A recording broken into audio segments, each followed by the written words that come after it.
Good, right after my admission, thanks. I'll edit that out.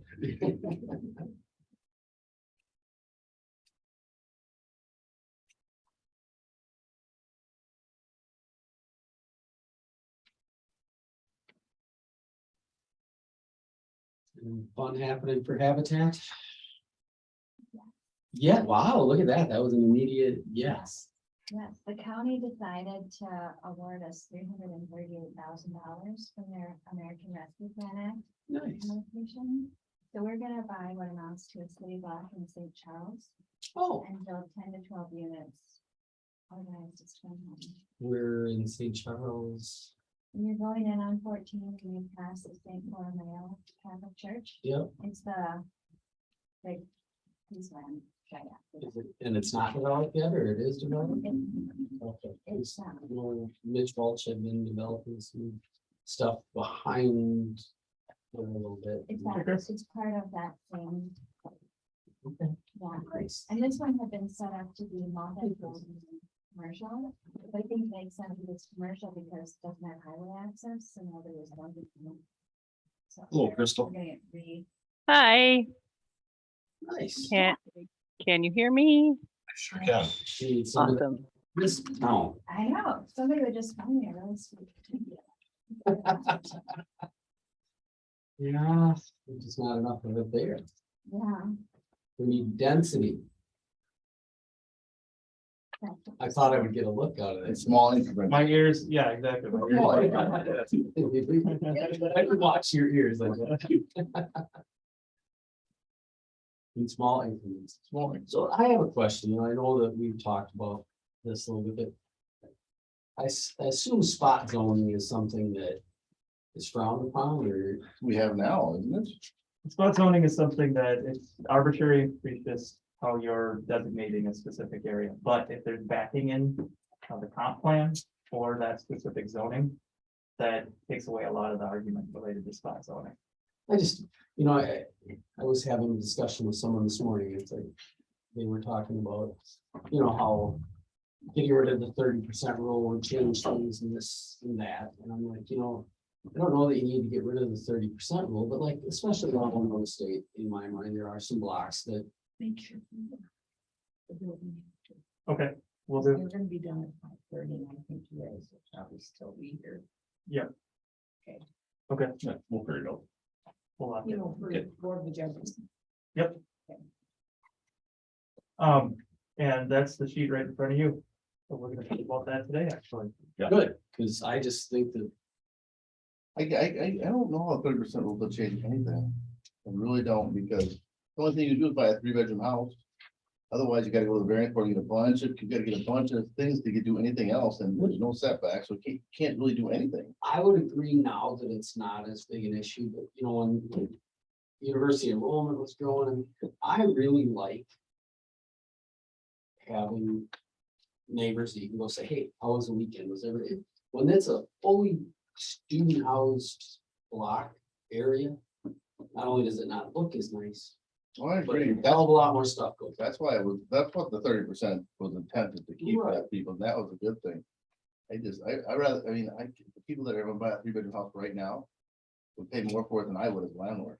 Correct. So it'll take care of the net market right now, will take care of it. I don't know about the future. Yeah, but my thought was, if you could get my conversation with this person was, if you could figure out a way to get double the population on a block, close to Winona State, and loosen up, say you could loosen up a couple hundred houses somewhere, not just on one block, but, a little further away from campus, that would make something for families that to live. We just don't have. You're gonna build $150,000 house, so how do you? You'll have options for people to move up into, and then new people can move into those existing $150,000 houses, hopefully. And so with that, Carlos is able to join us today to, the group has been speaking about density, duplexes, triplexes. Carlos is just gonna give a little more detail of what land use is looking at and for zoning changes and what that looks like, and then we'll and with 30% rule, we'll dive into this map. So for right now, hey Jovi, I'll pass it on over to Carlos to speak about some of the other ideas from other subcommittees that have been flushed out throughout this process. So what you have in front of you is just 5 different strategies that the land use subcommittee is looking at in terms of increasing housing choice, and they're related to zoning and land use, so what land can be used for in the city. And they're grouped into what's called land use designations. And land use designations are basically what we see a particular area of the city being used for in the future, 20 years out into the future. And what these land use designations do is they set the stage for future rezoning or changes to the zoning code. So that's why the comprehensive plan is so important, because it sets the stage for future change that is beneficial to the city of Winona. So one thing that we're looking at doing with our land use designations is reducing the number of them. Right now, we got about 20. We're going to go down to 10 to 12. And then within each one of those designations, increasing the amount of flexibility within those designations. So they're not only residential, only commercial, only industrial. You can have a mix of different things where appropriate. Basically, the only thing that we're really trying to keep separate is somebody living next to a heavy industrial facility. And as part of that, so what we're looking at doing in the area south of Highway 61 is, right now we have a number of different land use designations in that area. There's about 7 of them. We're looking at collapsing all of that down to one and calling it residential suburban. And so residential suburban, what it would do is it would be applied to the existing kind of more subdivision areas of the city. And for existing properties, what it would allow is new owner-occupied duplexes within existing structures or with small additions to existing structures. So think of some of the larger houses now, maybe in Valley Oaks, maybe in Knott Valley, single family, shrinking family sizes.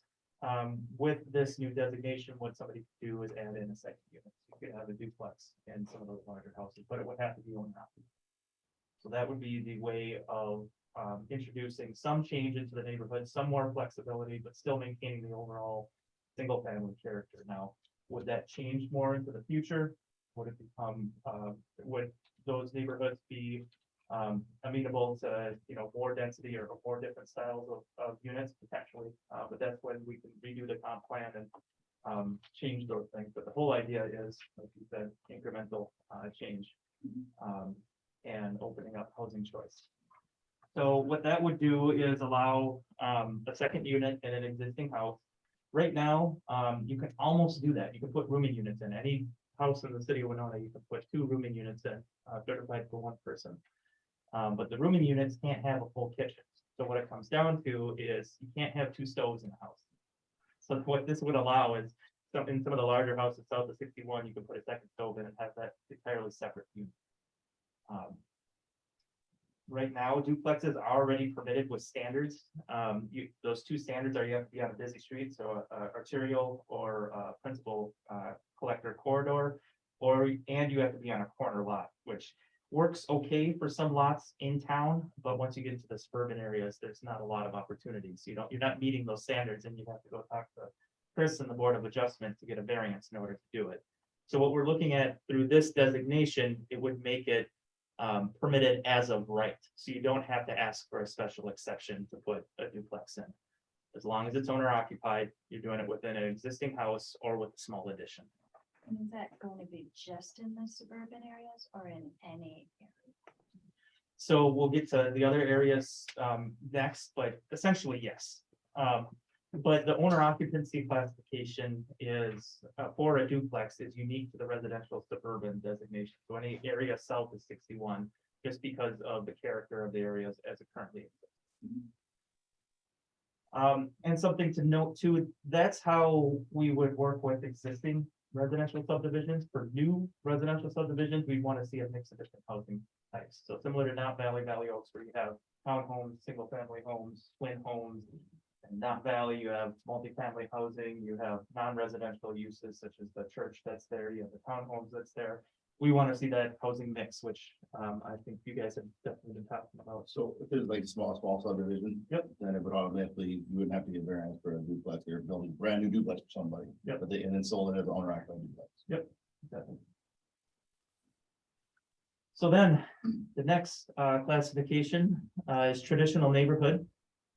And this is really areas north of Highway 61 in the core area of the city.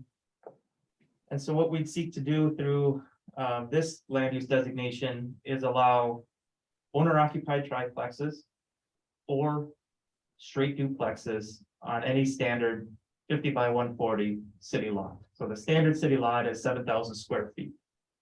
So what you could do is you could turn a single family home on a lot that size into a duplex, which is consistent with what we see in a lot of areas throughout town where you have the old lots that have been split off and you have that smaller house kind of in the back there. So it's essentially, it's legalizing the pattern that we already have in a large part of our city, but right now you couldn't do that without a variance. And then if you're gonna do a triplex, because of the potential for income generation, what we want to do is to try and slant that away from people, for instance, coming in from out of town, buying a house, turning it into a triplex and, you know, doing that. What we want to try and orient that toward is if you're gonna put a triplex in, we want it to be an owner occupied type But a situation. duplex wouldn't have to be. The owner duplex occupied would not have to be owner occupied, anywhere in. except for in the residential suburban area south of Highway 61. So north of Highway 61, duplex does not have to be owner occupied, but once you go towards the bluff across 61, then it'd be owner occupied duplex. So you could tear down a house and build a brand new duplex with a 50 by 140 lot. then. Yep. 3 and 3 though. Yep. That's it. Yeah. 3 and 3, that's it. Yep. And the 30% rule would apply. So, you know, if you couldn't buy a house on a block that's already saturated with 30% rentals and put a duplex in. You think about keeping that as a safety net. For now. Yeah, exactly. So the 30% rule would still stay intact. This would apply to areas outside of kind of the saturated areas with the 30% rule. So think of the area, for instance, between, I would say, Sioux Street and West Campus, or what used to be West Campus, kind of that area of the city, the western side of the city that isn't saturated with 30% rule. But there's a lot of properties there that meet this lot size requirement that could be turned into duplexes. You're encouraging it over there by this. To a certain extent, And everything is already full in the middle. everything's already full. So it's here, using 30% push everybody out for development, kind of. Well, that's what the Yeah. 30% rule has done historically. It's just worked against concentration of rentals. And so because of that rule, because it's still in place, the opportunity to put in a new duplex and triplex on a lot that's already, the opportunity is outside of areas that are already saturated. Or if you do have a single family within the 30% rural area, if you do have a home that's certified already, so you already have that housing certificate, the housing certificate applies to the property. So you can add another unit within that designation there. Yeah, a duplex that could turn into a. Exactly. Yep, but it would have to be owner occupied. On your phrasing here, it looks like owner occupied modifies triplexes and duplexes. So Yes. You might want to say duplexes and owner occupied triplexes. Yep. Just to, We'll switch that up. yeah.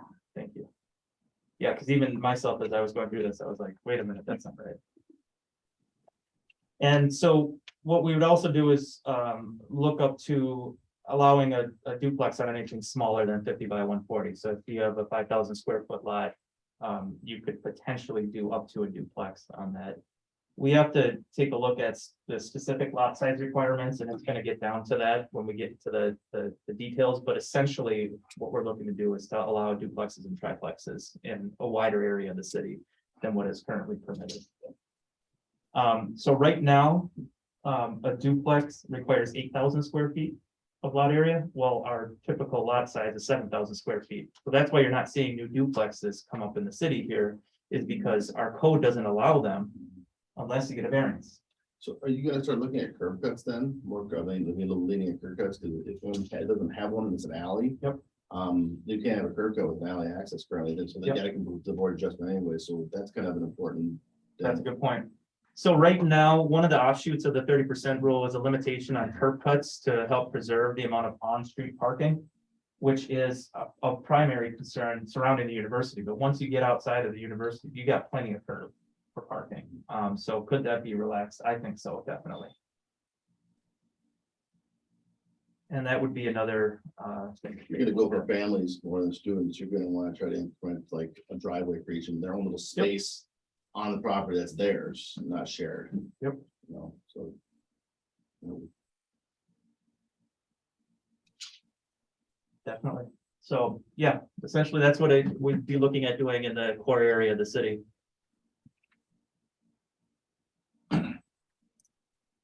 And next, if we're looking at multifamily residential. And so what we'd be looking at with that is a limited number of blocks surrounding WSU, transitioning to either to R3 or mixed use zoning. And so the blocks that we would take a look at for that are shown in the map in front of you and also on the screen. They're outlined in purple. These blocks are greater than 30%, or I'm sorry, greater than 60% are greater than 60% rental on the block. And these ones are specifically properties that are non-owner occupied rentals. So you have a lot of houses in this area that have a rental certificate, but it's for roomers. That's the green color that you can see in a couple of different lots. And those ones are owner occupied properties, but they have rooming units. So they have additional units, but the additional units don't have a stove. There's other properties too that have an X on them that are not green. So for instance, at the corner of Huff and 7th there, the northwest corner of Huff and 7th, there's a red one with an X on it. What that symbolizes is someone who is living in that house, but has a rental certificate in order to lock up the block so additional people can't get rentals. You're talking on that about block. yourself here. That's right. Yep. Howard Cooper did that? Oh, yeah. Oh, Howard. Cool. Yeah, I think, yeah. And then similarly, you see two blocks to the south where you have Laura and Mario, where they own the two houses there. And then they also own properties next door. So if you're taking a look just at straight rental, the block is 60%. But if you consider that, you know, two of the properties are not being rented, but they have rental certificates, and there are other properties that are rental are right next door. Essentially what you have is an owner occupied situation. So it's really, that block's really only 40% rental. So what we were looking at is the blocks that are either at 100% rental, which you can see a few of them are, or a significant amount of rental properties on the block already. And really what this would come down to is 23 properties that are currently not rental could become rental in the future in this area.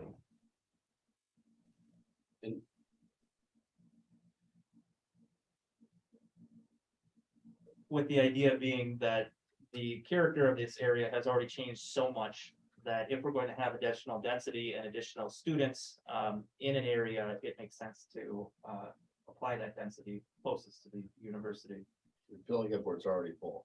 What's that? You're filling up where it's already past it. To a certain extent, yes. And leaving those as well. And then in the area just to the south of Education Village, but north of the tracks, you see the kind of those 4 blocks that are outlined in purple. Those are also designated in WSU's comprehensive plan that they're working on right now as a WSU city partnership area.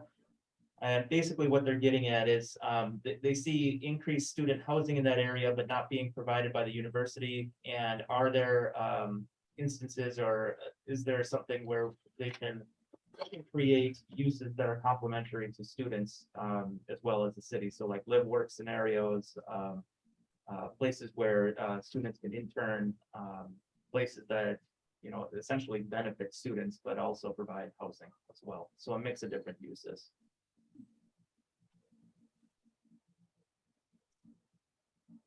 The last two, downtown mixed use. So in a large area of our downtown that is zoned mixed use downtown core, you have to have commercial on the front half of the buildings. And we think that's good, but only in the core areas of our retail downtown area. So think Third Street, portions of Second Street, portions of Main, Lafayette. But once you get out into Fourth Street, Fifth Street, and over by towards the bridge, you have a lot of properties that are zoned mixed use downtown core and require this front half commercial. And so if someone just wants to put a straight apartment building in that area, they can't. So what we do is we, on kind of the fringes of downtown and the fringes of the core area, allow straight apartment buildings, where right now our code doesn't allow them. So like Island City could Exactly. do his hopes and dreams and not. And not have to have a first floor commercial. Yep. Basically with the idea being that we want it, Where at though? Right across from Chrysler Winona. Oh, that a lot. to the north of the existing building on the north side. I know he's been struggling. Yeah. What do I do? What do I do? That's not pound for, isn't it? Yes, it is. So that, So that's where the idea would be to add in additional units, but still maintain the commercial areas, historic areas of our city. And finally, commercial mixed use. And this is introducing housing into areas that in the past were designated just for commercial. So think Walmart Menards area, Hy-Vee area, Winona Mall, that type of thing, where you have spread out automobile oriented type of development. Is there the potential to add in additional units in those areas? And not just because there's a lot of space to do it because of unused parking, but also because people will be able to live next to the places where they want to shop or go and get their pharmacy or whatever they need, that type of thing. So being able to have more of a mix and less of distinct land uses is what we're looking for. In that case, something like behind the Polar Car Wash where, I think Miller's on it, but Jordan's had that towards that Shive Road side where it's kind of, potentially that would be a great spot to put a few apartments. Yep. and Yep, similar to what exists on the north side of the dike right now, or not of the drainage ditch right now anyway. So, yep. So those are just some of the strategies that we're looking at in terms of increasing housing choice related to zoning and our city regulation. And overall, the idea is to not rezone the whole city R3, so you can do whatever you want all over. You can see from this that what we're really trying to do is maintain the character of neighborhoods while allowing for an increased amount of housing choice and a small amount of change.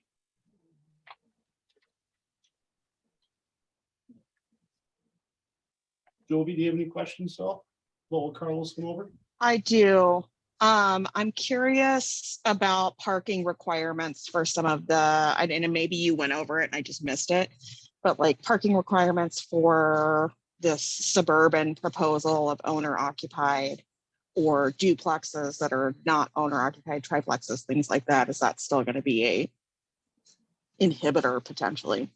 One thing that has really helped us is our bicycle parking provision. So for up to 4 automobile spaces that we require, you can do covered bicycle parking.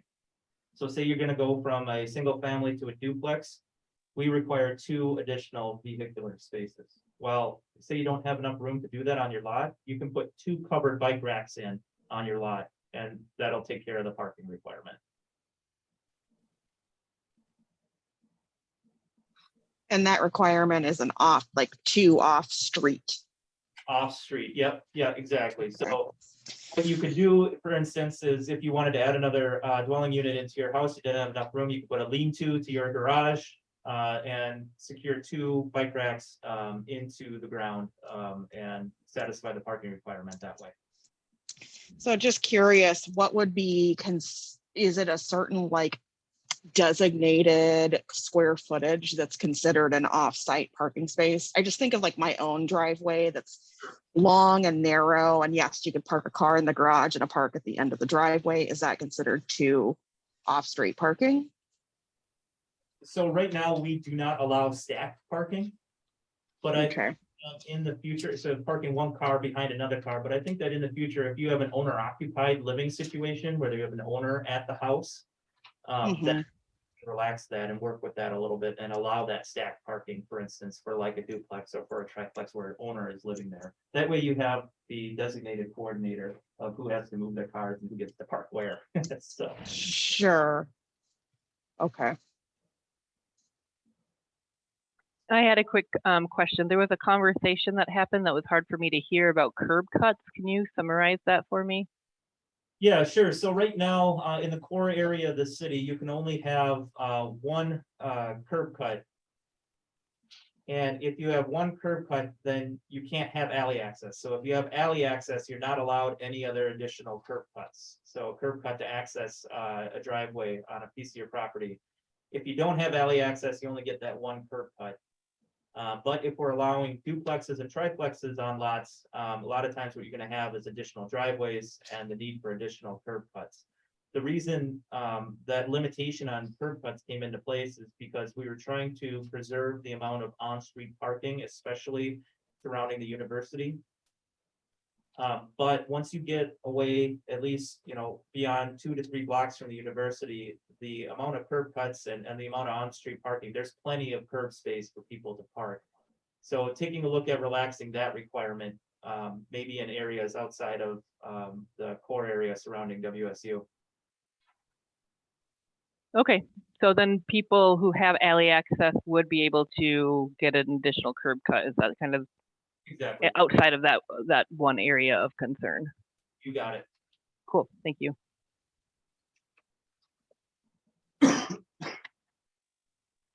Anybody else? Yeah. Additional thoughts or questions from what Carlos presented?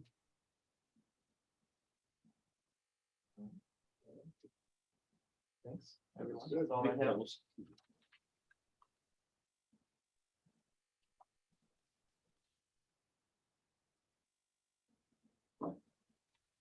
All right, to the next part of our agenda, I have one more question, sorry, which didn't really get gone over in this, but it does pertain to zoning. Is there any consideration for areas like down Broadway to be more mixed use? I think of places like Blado's and Flowers on Broadway in that area where there already are existing commercial who are technically not a mixed use zone area. Yep, definitely. And so I didn't get into it that much because I was focusing on housing choice, but in the traditional Sure. neighborhood, what we'd be looking to do is re-legalize those existing uses, those small scale commercial uses. And even if somebody wanted to put a new small scale commercial use in a neighborhood, they could potentially do it through a conditional use permit so that we can mitigate the potential for negative side effects in that residential area. So we could put conditions on a permit for a new small commercial facility saying, you gotta be closed at 10 o'clock, there's no outdoor storage, that type of stuff, to make sure it fits in with the neighborhood. But yes, we wanna re-legalize Flowers on Broadway, because we like flowers. Sure. Well, yeah. Would there be conditions in that would require there still to be some housing? So like when we're thinking about increasing housing choice, obviously, I don't want to decrease housing choice because someone wants to open a commercial space. Sure. That- It's something we can take into consideration. I don't see a lot of that occurring just because Sure. most of the areas that have kind of like the high traffic are already zoned to allow some type of commercial or residential. Really apply to some more of the areas where you're not necessarily on a main drag. And so I see the uptake in terms of the small scale commercial being relatively small, but definitely you don't want to take over a residential area with small scale businesses if you're looking to increase housing choice at the same time. Yeah. Okay. Thanks, Carlos.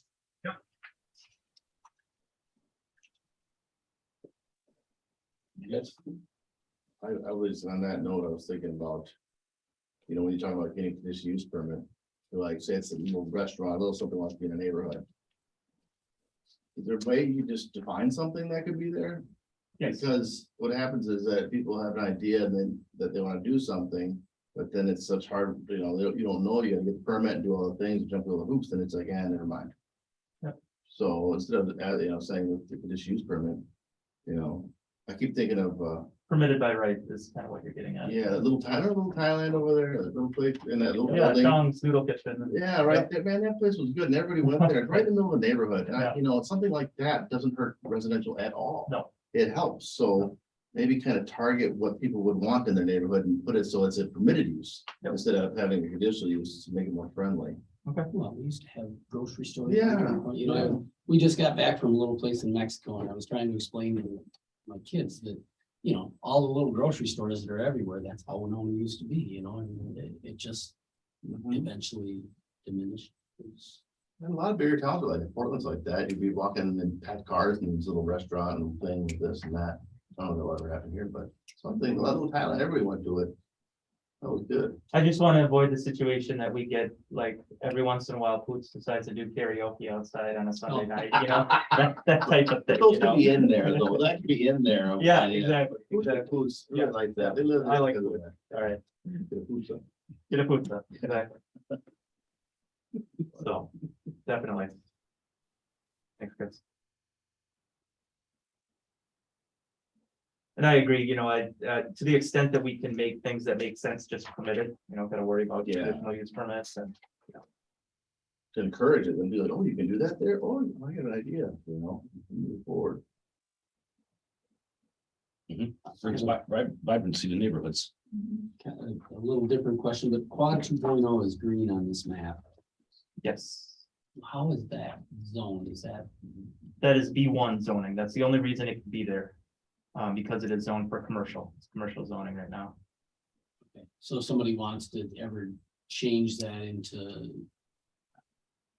Instead of sleeping rooms, is that? They could do that. They could have multifamily residential. So in this area, it would be designated, that specifically would be designated to mixed use.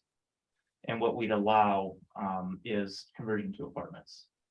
I just. Yep. I mean, I see that as a good use for it, just. Why, do you know somebody that owns some property right back here, though? I do, what I think should happen is I think the university should buy that whole block and utilize it for residence halls as future use. Yeah. It isn't just because I own people's houses, but I think that would have been a great use for that. Let's leave Zaza on the corner. I have no problem with that. Okay. I have no problem with that. I just feel it would have been a good use. Gotcha. And I could talk to you about that too, but I know a couple of years ago, we talked about the block between Harriet and Wilson and the railroad tracks. Yes, yep, That one, I mean, right now there are two non rental units on that block. Yep. And I mean, they're not like long-term residents or anything. I just feel like that's one that could also be considered. Yep. Probably not in my lifetime but it just feels like one of those places where you could create more density and gain some houses I agree. a few blocks away without. Yep. And so you can kind of see that, you know, maybe the next time that the comp plan comes up in another 10 to 15 years, maybe we're looking one more block over, you know, if this does happen, you know, people can kind of see that, you know, what impact it has. Can the additional rezoning occur a little bit further to the west too? So I would agree that in that area is one, it's the railroad tracks are kind of the dividing line. As soon as you go south of the railroad tracks, the amount of rentals drops off significantly. And the amount of people that are holding on to rentals in order to lock up their block goes up significantly. Yep. So I just- kind of the more natural areas north of the railroad tracks, yep. I guess and whether it has to be another comp plan out, that one in particular, I just feel like you could utilize that. And it benefit everyone. Gotcha.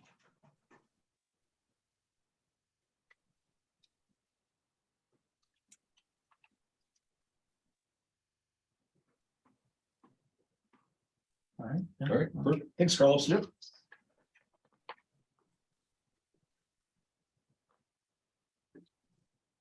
Well, then our next step is we're getting closer towards, I guess, completing our goals and objectives is the go through the draft that was mailed out, add anything, let me know what people do not want, clarify on some of them.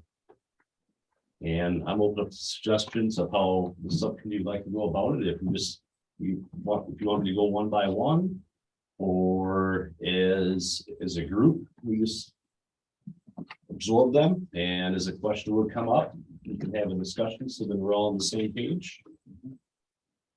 On page 2 at the bottom, we have a section that was organized as a question. Yes, and so with that section,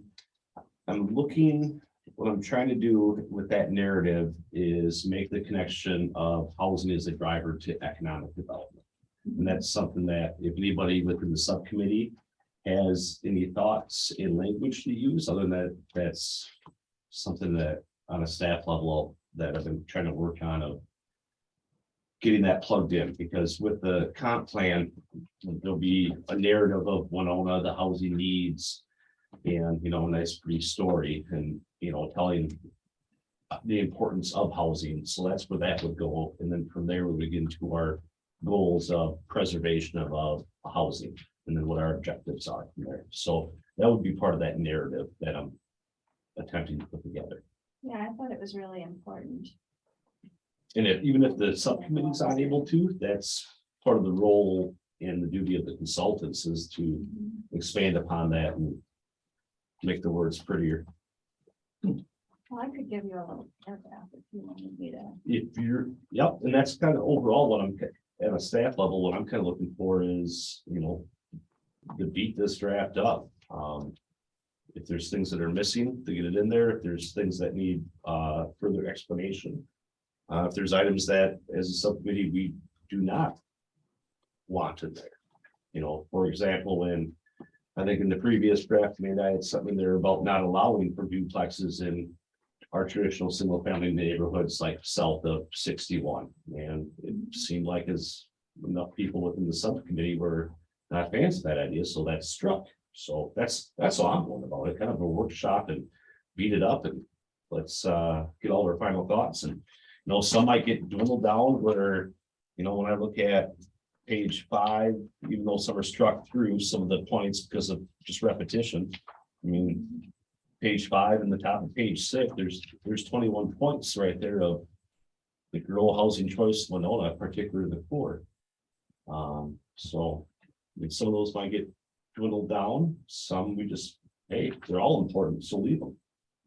So I mean, for us that are here, that's why I brought the highlighters and the pens and tablets. If there's other thoughts that we're missing, or if you want to highlight, definitely keep this, or however you'd like to go about it collectively as a group.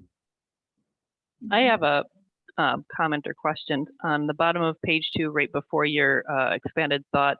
You have a paragraph at the end that says, resulting in the need to also consider annexation. I was wondering if you could define that a little bit. What I was getting at with that is with the limited locations that we're able to redevelop or do infill, the demand for how we may not have enough room to build new housing to meet the demand. And so then to meet the demand, if we're unable to build up anymore in Winona, we're gonna have to go out to be able to find buildable land. So Okay, so you're talking about annexation to the city, not annexation for individual properties, right? for the city or a developer coming through or a landowner that would like to annex into the city is mainly what that's for. Okay. For an individual, I guess as a group, we're not, you know, for an existing home that's within the township that wants to annex in, there's certain rules that have to be accomplished for them to do that. It just can't happen, you know, at a simple request just because they have to have reasoning. But, you know, if we look at, I'll use for an example, the 6 acres off of County Road 17 across the street from Bridges and Signatures. That landowner wanted to annex 6 of the 80 acres that he owns out there into the city for the infrastructure, strictly for housing development. So that's what that kind of pertains to is, you know, within the core of the city, there's not 6 acres to build a senior co-op and, you know, 18 twin homes. So that's why that language is in there. No, that project died. think I would propose anything that sticks out to us here that we want to change to mention that now and then. The final, next time you final.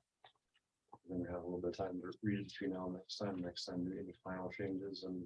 Yep. And then for the plans on board. Yep, most definitely. Yep, we can do that. Who's ever, I'm open for all, to doing it right here concretely, and we can make remarks and have a conversation, along with anybody that, especially with Crystal and Joby, that is a working Word document that was emailed out. They can just redline that and then email it to me also. So I'm open for all methods of getting feedback of what to keep, what to add on to, what to omit. I didn't see anything to omit and I didn't have anything substantive to add, so I just went through and read markup. Yep. Yep. Which I would give to you, Yep. That's all. that's it. Yeah. I guess I have one more question. I wonder what your thoughts are on page 3 under Rachel's suggestions. And it says encourage new subsidized or supporting homes to be created as scattered sites as opposed to large housing projects. I'm wondering about, I know it's supposed to address a very specific type of homes, but what if we said something more like encourage scattered sites homes for all, instead of like pinpointing certain specificities? The word I'm having a hard time saying. Is there a pro or con to that in your thoughts? No, and with that, Crystal, that's exactly what I'm looking for with so on objective number 1, if you feel comfortable doing yours electronically, just do strike throughs and in a different color, put in the verbiage, the wording that you would like to see. And then from there, then I'll add that, because one of the things, this is very similar to the draft that we used a few weeks ago. Everything that's struck through in red is just edits from the previous version. So my thought is making this a living document so we can see where we started at, where we end up at, and then collectively in one document, we have that transgression of thoughts and to be able to put into it, and then from there make the final decision of what we'd like to see. There is a way with Google Docs to highlight something and add comments to it. I don't know if anyone's familiar with that. But there is a way to like create comments and highlight sections. Gotcha. We try to convert it to Google Doc. Although that with Word, we could do that too, of adding comments. And then I I had, imagine there's probably a way. Sorry. yeah, I can do that with some of the things that I have I have thoughts on just as a wording. I do have a couple other questions that I just wonder about thoughts from the group. In page 4, it was, and maybe some of this, there's reasoning that since I couldn't make it last meeting, but at the very bottom, the yearly building grounds inspection for rentals. I'm wondering if every single rental has to be every single year, or if there could be like new rentals would have something and then the other ones could still be at 5 years, but if there were red flags, that those red flags would trigger yearly inspections for 5 years. And then if they were taken care of and there was no more red flags, then they could go back to 3 years and then 5 years.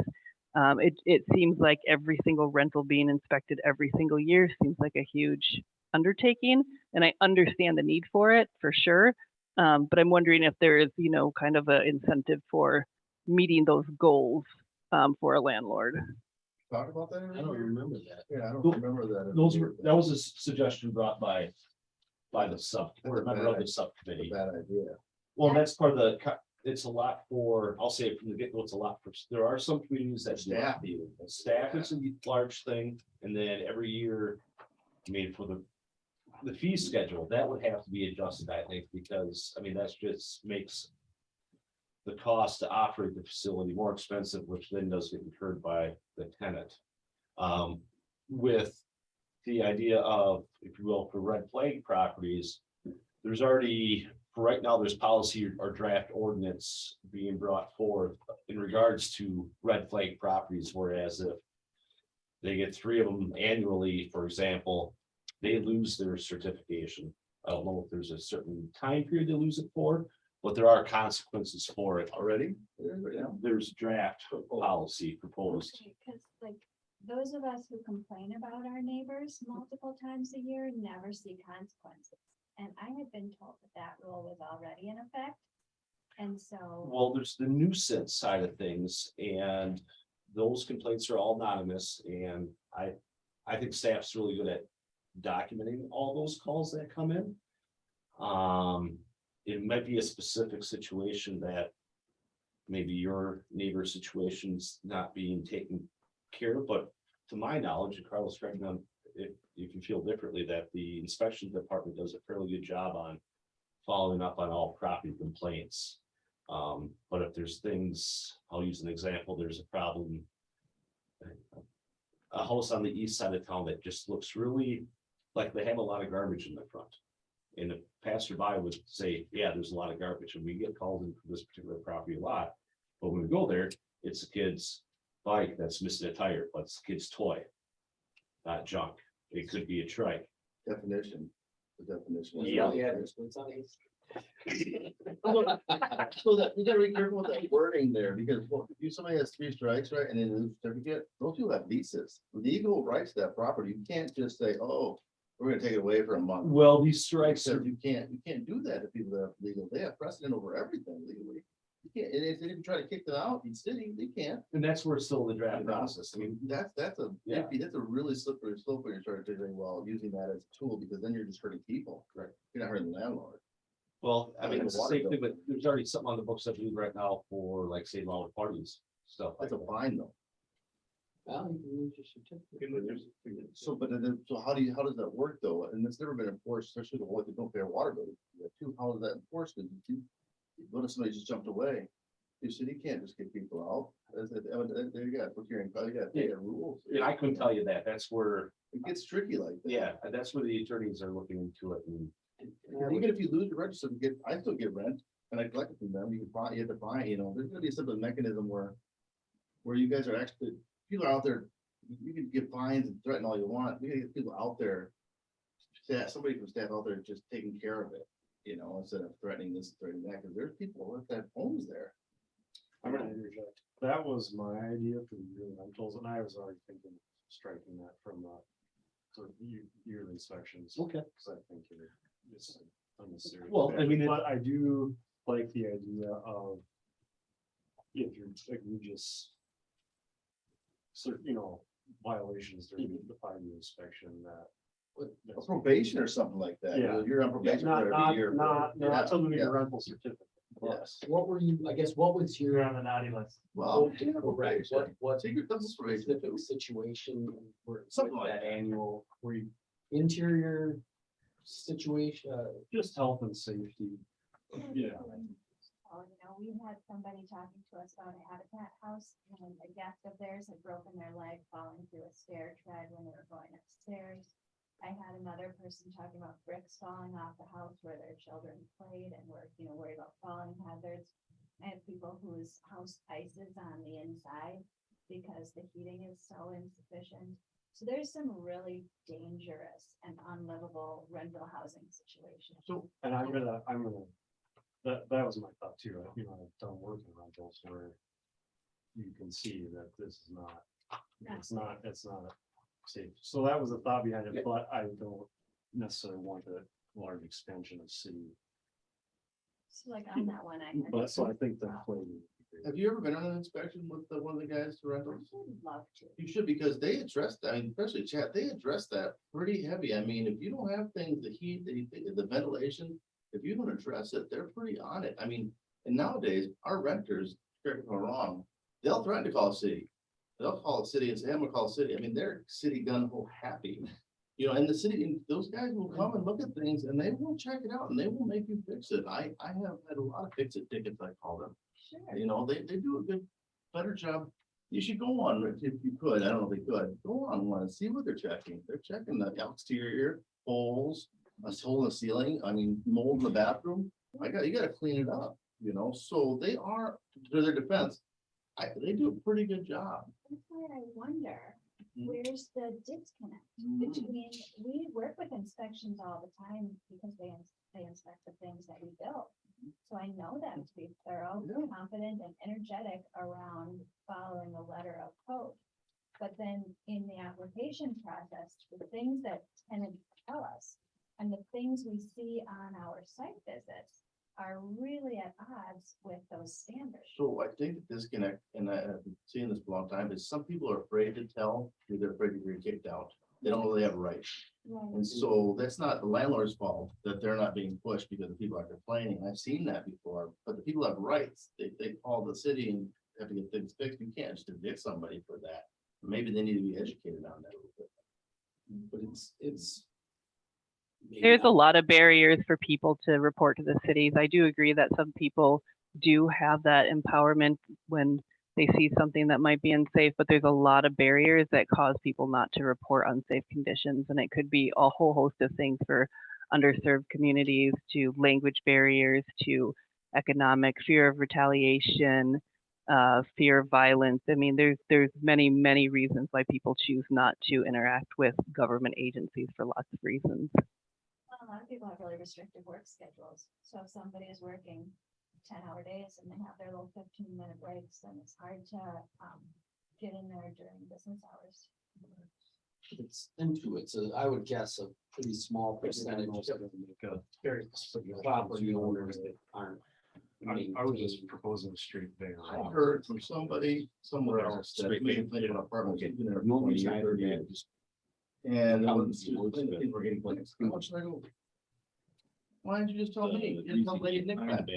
Totally, you know, like, I would have fixed it. Yeah. I had a hair Lady Nick class on bad landlord, they fixed it. And equity. I don't need you for years, you know, and so that's one of the things, it's not always landlord's fault. Okay. That's because there are, we're not being thorough with their. You always hear. And "Oh, I didn't want to bother you." that's good. He ran, But- get a hold of me. So- I want to listen out and have 20 But minutes. that's, yeah. No, but it is a very small percentage of people, I think. Your cover's pretty good, you should go on, it covers pretty good. I would really like. GFIs, water, drips, leak, toilet, everything. Along with. What was your section that they're talking about? Main Street, that too was just a small percentage. Oh, it is very small. It's like, it's properties where, you know, we've had hundreds of police calls in the past couple of years. We have to do something about that. Because of the, I guess I was going after how Double secret. broad. But that- Double secret. It's still How secret, it but could they- be such No, a- double public. Yeah. I've seen girls, Put them on the list. you know. So you know what, you get, you like to do the tax, so they don't get taxes, they put your name in A the bad paper. thing. When you're a bad landlord, you got. That's the opposite. Like, put your name in the paper, bad There's a lot of, you know, single seniors, Not widows, landlord. that Landlords, not even. probably Yeah, should be in the community, only seniors and not having. I think you're right. 21 years. They've all the Individuals rentals that we right, have, right. 1,000 and how many. So that's where I was just trying to, I guess, throw a little more clarity to it. That's what that was my shot at, it, to be able to, along with the equity. as I mean, being it's small enough. One of our that, themes. you know, a lot So of. that's where I would. No, but like. the top. Sorry, I know there's a lot of conversations and I don't know if Jovi can discern what's happening, so maybe in notes or something, we could just recap that. I just have one more comment on the draft that was put forth, and then I won't stir up any more trouble. On page 5, number 3, I just wanted to make sure that we have a common definition of underutilized within the core of Winona. I know a lot of the green space and park space and things like that is very valued, and it may some of it may seem underutilized. So I just wasn't sure what underutilized was referring to, if that meant properties that are vacant that need to be utilized, or if it meant finding, just the definition of underutilized as you were seeing it relating to this topic. Yep, I look at it as being broad. On number 3, with the definition of underutilized land, I could look at it where we have a former manufacturing building, riverfront, It's underutilized. That could be part of a residential setting. I would be able to look at. There's the potential for, let's say, a business that's currently operating in the downtown core that maybe doesn't produce a lot of tax revenue. Produces a lot of additional truck traffic, and maybe they would be better suited out and behind Menards or Winona Canoe. And so it's just not necessarily displacing a business or a certain setting, but also find a different home and having a better utilization rate and increasing the overall tax capacity of a parcel of land. Could be the green space just north of the hardware store. I mean, it's privately owned, but it sits there as green space and it's underutilized. And I think the main thing what we'll be looking to do with the comp plan is provide some examples of underutilized, but not have a specific definition, and also not specifically look at properties that we would label as underutilized, because we want to stay away from that. But in the future, if you're taking a look at properties, and you want to see what the potential is for reuse and redevelopment, looking at underutilized and some examples of what that might be would help somebody in the future figure out, okay, what are some lots that I can take a look at for prospective reuse and redevelopment. So a definition that's a little bit more defined than what we have, but not so defined that it's pigeonholing the comp plan for the next 30 years. Summarizing things, Crystal. What was that? You are amazing at summarizing things. I do it so that I can remember it. I wanted to quickly bring So up- I do have one question. In one of the previous versions of this, there was talk about developing or looking into developing community land trusts.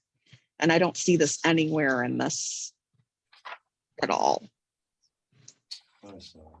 Excuse me again, I got another word just saying, 2 minutes away, so thank you for everything. Thank you. I'm doing the same thing. Chris and I are both going to that meeting. Yep. Yeah, I thought it was in here, but I'll make sure it's added. I saw it somewhere. I've heard it before.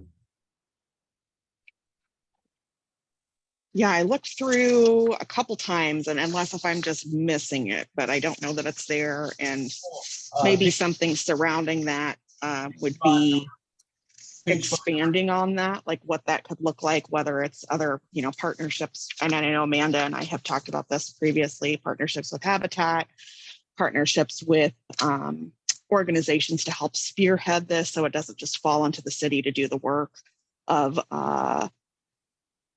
running the trust. Yep. So what we do, just particular to the trust, that would be page 5, number 18. I just said, consider creating a land trust. Oh, I completely missed that. We could definitely add language to it of creating partnerships to be able to do it. But I believe we as a subcommittee, we already created language earlier about utilizing partnerships and local resources to analyze housing needs and then develop specific strategies to address those needs. So I just feel like rather than putting too much specific on how to create the land trust, that we just leave it at that potentially. And then the other language of, identify your housing needs and then come up with a strategy to address them. Also, it's a broad comment, but land trust could be part of those strategies to address a specific housing. If that makes, It does.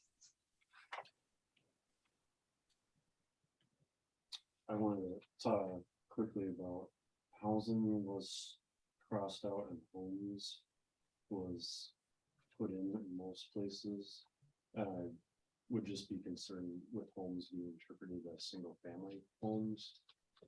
very good point. And to the opposite effect, the reason I inserted homes is that housing itself has a stigma. Somebody says housing in town, somebody's gonna start thinking about Maplewood townhomes on the west side. The other part I think about it, when I was a renter, my apartment was my home, so it wasn't just housing, so wherever. I felt it was appropriate with the wording to insert homes. I attempted to do that because I feel it's more. Intimate, I feel it's just true, an apartment is one's home. That's where in a couple of areas, even where, multifamily housing is a common word used throughout the industry. Multifamily home or homes. And so what I'm trying to do is really get rid of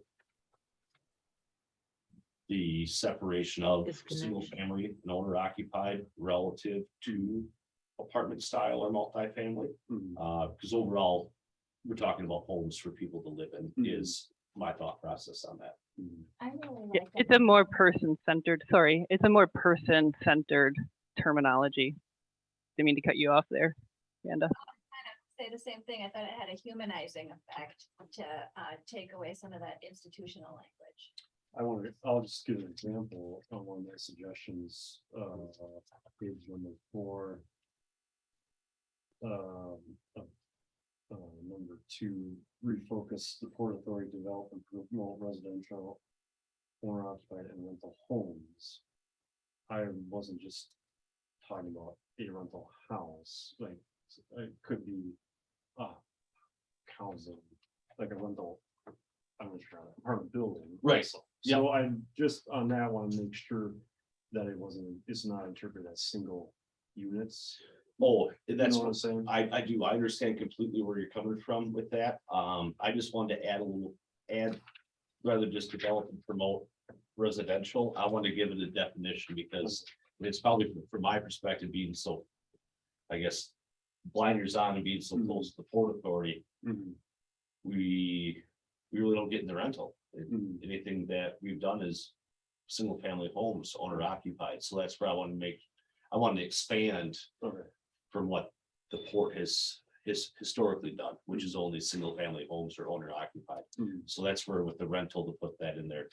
And I do just so my definition of it could be rental, standalone, detached homes, twin homes, townhome setting, or your traditional multifamily. And if it needs to be expanded upon to be able to make that more clear, I'm open to it. Or maybe all or suggestions just for include a that. definition of what home is. and stuff. Yep. Okay. Just so that's clear that we're not just talking about single family homes in some circumstances.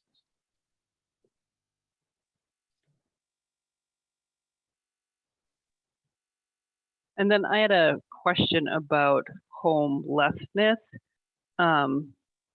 I mean, when we talked in the section about like supportive and subsidized housing, there's really no section that addresses some of the or any of the homeless population.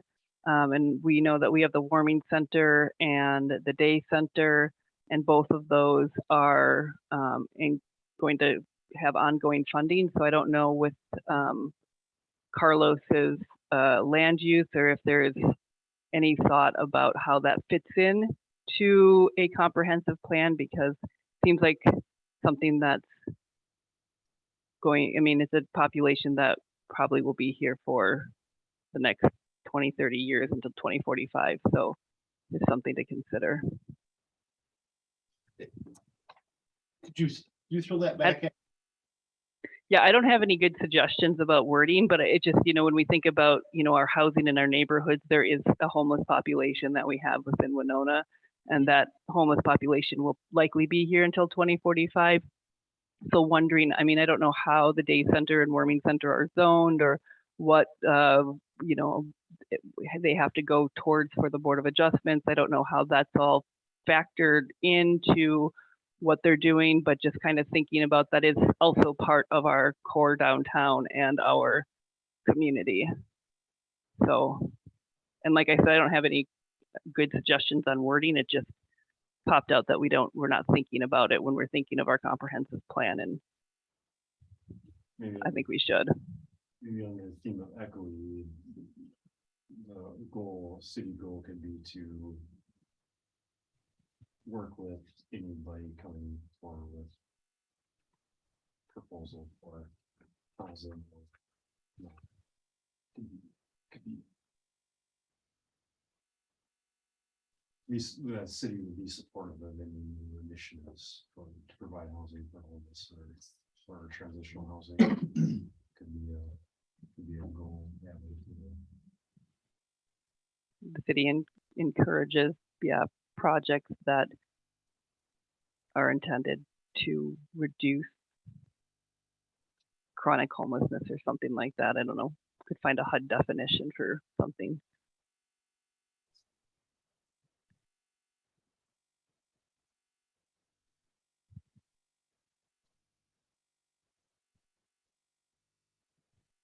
I could look up some definitions and maybe think about it a little bit more. I didn't until just now, so. Yeah, and the other. Yeah, there's nothing that specifically states directly to the homeless population. There's just more consider alternative housing choices to address the housing needs, which listed the homeless population. Yeah. The only other part that I thought would address it while we're bringing this up is within page 7, sentence 7 is creating an affordable housing plan. Yeah, I mean, it sort of addresses it, but those are for cost burden households that earn less, and sometimes we're talking about zero income, and it's just a little bit different. Yeah, but what about keeping that one, but as adding another objective about encouraging the city to introduce policies or however that wants to be worded to be able to find safe and stable housing or provide or work with partners to have that type of housing, I guess is what I was looking at. The other part of the zoning, I'll ask Carlos tomorrow specifically what zoning categories emergency shelters are allowed in. Because there are some different variations, especially how they're licensed, if they're licensed through the state or if they're not, of where they can be located at. So Yeah, and then like the environmental reviews and things like that, those houses, those emergency places have to, that go above and beyond what the regular inspections are. So there's, the other, I don't know all of the terminology, but the environmental reviews, the,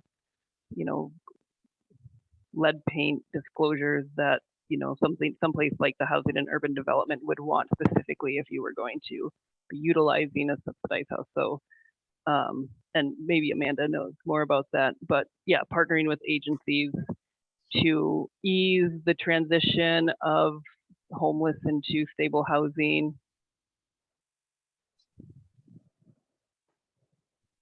I thought Nick said it really well, so I just wrote down ensure access to safe and civil housing for Winona's homeless population. And thought the way in which that's done could be defined as needs arise.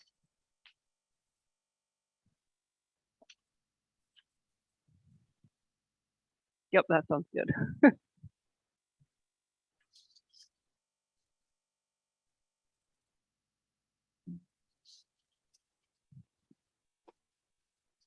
any other thoughts? That's it for me. Joby, do you have any additional thoughts or questions, concerns? No, I think that all sounds good. Yeah, hi Deb, Hi, how are you? you had I'm yourself? just listening and learning. That's what I'm doing. And I'll send you my marked up paper here. Or I'll send you my notes on my marked up paper. Perfect, thank you, Crystal. I appreciate it. So with that being said, there's no other discussion or comments. Maybe we'll look for our next meeting date. Well, the next meeting, we're planning on voting on the final draft. Well, what we'll do, yeah, we'll be making a recommendation on the final draft, that will be, and I wish Carlos had more time. Then from there, it'll go through the process of, I believe it goes to the steering committee twice. And then with that, on the presentation of the housing subcommittee's goals and recommendations and objectives. I would look for a volunteer from the subcommittee to present to the steering committee, and I'll be there myself. So we get 2 rounds with the steering committee, then I'm sure things will get bounced back to us as the housing subcommittee. And then from there, I believe there are 2 public comment periods, one with the planning commission, and then one with city council. And then after that city council public comment period, if there are no material changes and everything else, then I believe it's the next council meeting that would adopt it. So we're probably looking at, I don't know, October, I think, November. So But the goal of next meeting would be for this subcommittee to finalize. Yeah. send the final draft down. yep. So what I would like to be able to do is get all the input. I'll add it to our living document. We can all review it together. We can review it before our next meeting. Let me know of any additional thoughts. And then from there, we'll send it along its way, and I'm sure we'll be asked to come back to do something. I'm sure, well, maybe not. So, Maybe it's perfect. right? Well, That's what I'm gonna go well, with. that's good. So, yeah, that's kind of the process where I think as a group and speaking with Carlos and other staff, seems like, I mean, the housing subcommittee just absolutely rocks and we're good. Meeting the 2 meetings ahead of other ones, and that's with me screwing up the calendar invites, so. That's a good thing. So I'd be looking at, I believe in 2 weeks, right? The 17th. Wednesday, the 17th. At 4 p.m. I can do it, but I have to be on the road at 5:15. We will make that happen. Yeah. Does that work for you, Dave? The My 17th? life is pretty pressure filled. I understand. I'm sure I can. Okay, awesome, perfect. Crystal, 17th work for you? Yeah, it would work just a little bit better for me if it was 3:45 instead of 4, but I don't know if that's too complicated for other people. I also have to be somewhere, so give If- a little more time. Yeah, if we want, you and I can start meeting early and I can capture your thoughts and then with then I can just communicate those to the group when you have to depart, or maybe a couple minutes before you do, just in case somebody would have any, want to clarify an answer for anything, I guess. Yeah, I mean, or I could hopefully, instead of making you have to meet earlier, I could just meet at 4 and hopefully type up what I send it to you by email. So then I'll just take off when I have to go. Sounds like a plan. Joby, does the 17th work for you? Perfect. Deb, would August 17th at 4 p.m. work for you? That should be fine, thank you. Perfect. I will send out a Zoom invite tomorrow. I'll be sure to take my time to do it correctly. And other than that, thank everybody for your time this afternoon and enjoy the hot temperatures. You too. Take care. Bye, everyone. I Bye.